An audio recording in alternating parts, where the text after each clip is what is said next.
want to know about vendors, Yeah. right? Make sure you're current with all your vendors, get those lists. Yeah. You want to verify accounts receivable. I made that mistake. Really? Long story. Okay. Yep. Yep. I had a guy putting the accounts receivable was part of the acquisition price.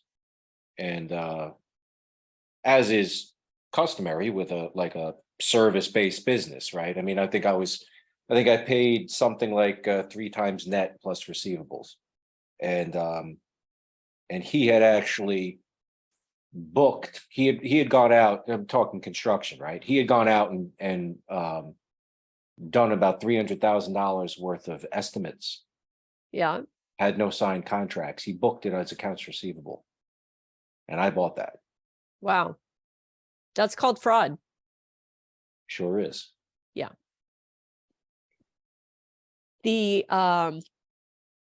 So some of the things in terms of preliminary due diligence, like before you agree to represent the business, you want to know definitely who the seller is. Make sure you know who the seller is, that you're dealing with the right person.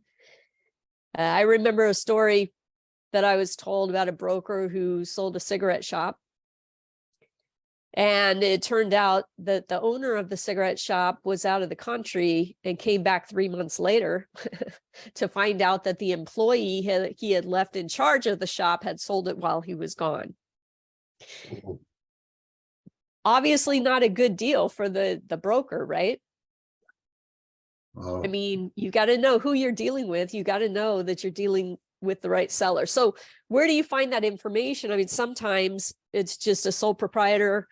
But if it's a business entity, you can go to Secretary of State and pull down, your articles of incorporation or articles of organization.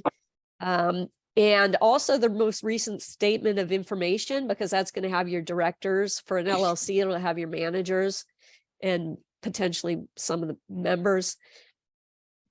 And for a corporation, it'll have, all your directors and officers. So that way you'll know at least if the business has only one director and one officer holding down all 3, or if there's multiple people involved, because you don't want to spend a lot of time and energy trying to market and sell a business just to find out that there's actually 2 or 3 owners and only one of them that's talking to you is the only one that wants to sell. The other 2 had no idea what this guy was doing. So yeah, there's a lot of things that we need to figure out before we go ahead and give somebody a representation agreement to sign. Because when we do that, they sign it, but that's obligating us to do a lot of work that may not result in compensation. And so we don't get paid to list a business. We only get paid when it sells. So if it's not going to be saleable, then there's no point in getting a signed contract, because that's just obligating us to spend a lot of time, kind of throw a lot of time into a black hole.